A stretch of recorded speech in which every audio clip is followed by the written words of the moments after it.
नमस्कार।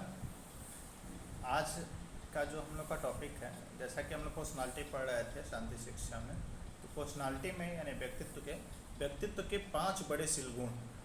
जैसा कि जब आपने अल्पोर्ट महोदय के हमने पढ़ाया था आपको चाइल्ड साइकोलॉजी में, तो अल्पोर्ट को हमने बताया था अल्पोर्ट के टाइम में कि सिलगुण क्या होते हैं, याद है? आइए हम थोड़ा सा सिलगुण के बारे में। सिलगुण का मतलब ये जो आपके व्यवहार को परिलक्षित करता है। व्यवहार को परिलक्षित कौन करता है?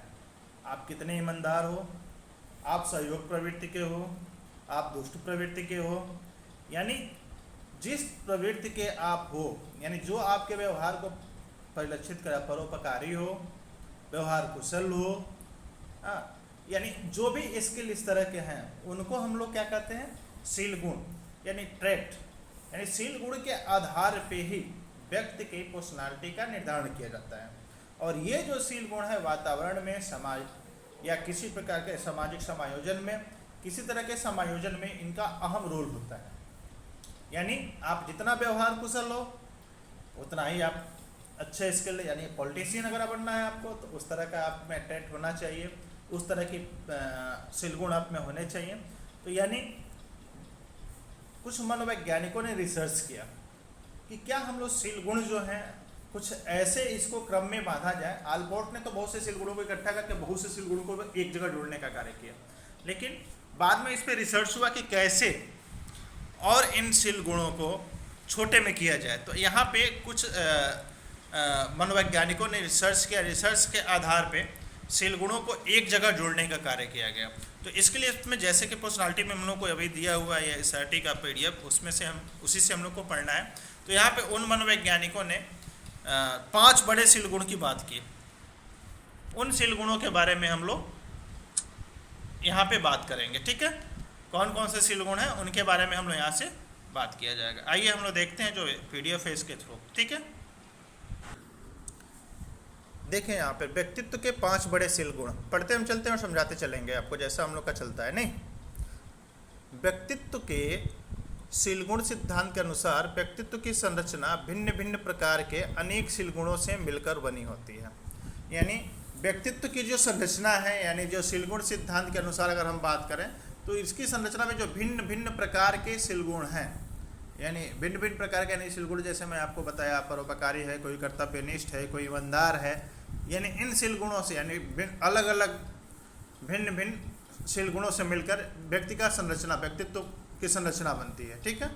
शील गुणों से तात्पर्य व्यक्ति के व्यवहार का वर्णन करने वाली उन संज्ञाओं से है जो व्यवहार के संगत एवं अपेक्षाकृत अस्थायी रूप को अभिव्यक्त करती हैं, जैसे ईमानदारी, कर्तव्यनिष्ठता, सहयोग, परोपकार, सत्य बोलना, ये आदि शील गुण हैं। जैसा कि मैं आपको बताया, जैसे कि शील गुण क्या हैं, जैसे एग्जाम्पल में आपको दिया हुआ है ईमानदारी, कर्तव्यनिष्ठता, सहयोग, परोपकार, सत्य बोलना आदि।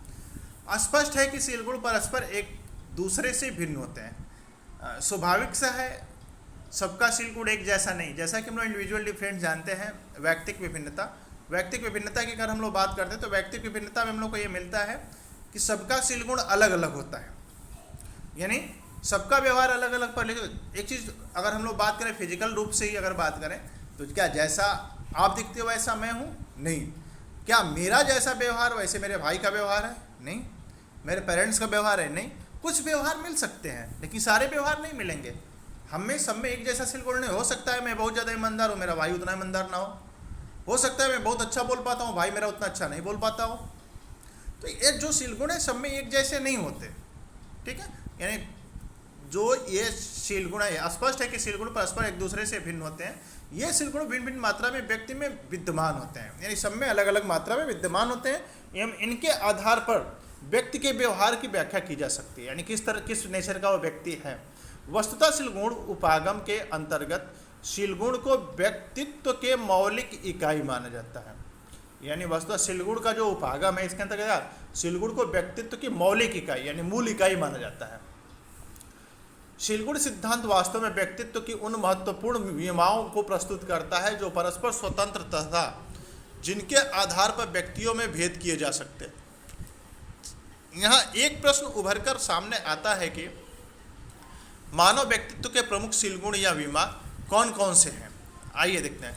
गत 2 दशकों में किए गए महत्वपूर्ण शोधों के आधार पर मनोवैज्ञानिकों ने इस संबंध में कुछ खास विमाओं गुणों के बारे में विचार व्यक्त किया। ऐसे प्रमुख शोधकर्ता हैं जैसे कौन कौन है? कोस्टा, मैकट्रेके, होगान, नॉलर, ला एवं कोमरे। यानी ये जो शोधकर्ता हैं इन शोधकर्ताओं के बीच इस बात की सहमति व्यक्तित्व निम्नलिखित 5 प्रमुख गुण हैं। यानी जैसा मैं आपको बता रहा था कि जैसे शील गुणों को लेकर के हुआ कि सभी शील गुणों को मिला के कुछ हम लोग कम किया जाए, यानी इसके आधार पर हम व्यक्तित्व की पहचान करें। तो इसके लिए कुछ रिसर्च जो मनोवैज्ञानिकों ने अलग अलग किया, तो इनमें से इनका ये नाम रहा आपके सामने, और वो क्या है सहमति बनाए, उनको एक एक बिंदु को हम लोग देखें। अनुभूतियों का खुलापन इस वीमा में, यानी जो ये इस तरह के जो नेचर हैं, कभी कभी व्यक्ति एक तरफ काफ़ी संवेदनशील, काल्पनिक, बौद्धिक, सभ्य एवं शिष्ट आदि व्यवहार से संबंधित शील गुण दिखाता है, तो दूसरी तरफ वह काफ़ी असंवेदनशील, रूखा, संकीर्ण, असभ्य एवं अशिष्ट व्यवहारों से संबंधित शील गुण भी दिखाता है। यानी उस व्यक्ति में इस तरह के दोनों शील गुणों का होना पाया जाता है। दूसरा क्या है? चैतन्यता। इस बीमा के अंतर्गत एक परिस्थिति में व्यक्ति आत्म अनुशासित, उत्तरदायी, सावधान एवं काफ़ी सोच विचार कर व्यवहार करने से संबद्ध शील गुण दिखाता है, तो दूसरी परिस्थिति में वही व्यक्ति बिना सोचे समझे, असावधानीपूर्वक, कमजोर या आधे मन से व्यवहार करने से संबद्ध शील गुण दिखाता है। ठीक है। इसका जो नेक्स्ट है बहिर्मुखता। व्यक्तित्व के इस बीमा के अंतर्गत एक परिस्थिति में व्यक्ति सामाजिक, मजाकिया, स्नेहपूर्ण, वातुनी आदि शील गुण दिखाता है, तो दूसरी परिस्थिति में वह संयमी, गंभीर, रूखापन, शांत, सचेत रहने आदि का शील गुण भी प्रदर्शित करता है। ठीक है। नेक्स्ट जो इसमें है सहमित्यजन्यता, यानी इस बीमा के अनुसार एक परिस्थिति में व्यक्ति सहयोगी, दूसरे पर विश्वास करने वाला, उदार, सीधा साधा, उत्तम प्रकृति आदि से संबंधित व्यवहार दिखाता है, तो दूसरी परिस्थिति में वह असहयोगी, संकुल, चिड़चिड़ा, जिद्दी, बेरहम आदि बनकर व्यवहार दिखाता है। यानी इसमें जैसा हम लोग देख रहे होंगे सभी में, जो एक परिस्थिति है दूसरे परिस्थिति से भिन्न बिल्कुल होती है, तो उस आधार पे यहाँ दे रहा है। ठीक है। स्नायु विकृति क्या है? इस बीमा में व्यक्ति एक और कभी कभी तो सांवेगिक रूप से काफ़ी शांत, संतुलित, रोग भ्रमी विचारों से अपने आप को मुक्त पाता है, तो दूसरी ओर वह कभी कभी अपने आप को सांवेगिक रूप से काफ़ी उत्तेजित, असंतुलित तथा रोग भ्रमी विचारों से घिरा हुआ पाता है। व्यक्तित्व के उक्त 5 बड़े शील गुणों के प्रकारों पर गोल्डबर्ग ने एक सामान्य परिकल्पना प्रस्तुत की, जिसके अनुसार किसी भी संस्कृति के व्यक्तियों के व्यक्तित्व की व्याख्या इन 5 बड़े शील गुणों के आधार पर किया जा सकता है। यानी किसी भी संस्कृति का व्यक्ति हो, संस्कृति का मतलब यानी किसी भी कल्चर का हो, हम कहें पाश्चात्य संस्कृति का हो, भारतीय संस्कृति का हो, या किसी भी राष्ट्र का हो, उसका इन शील गुणों के यानी इन 5 शील गुणों के आधार पे उसका विवेचन किया जा सकता है। ठीक है।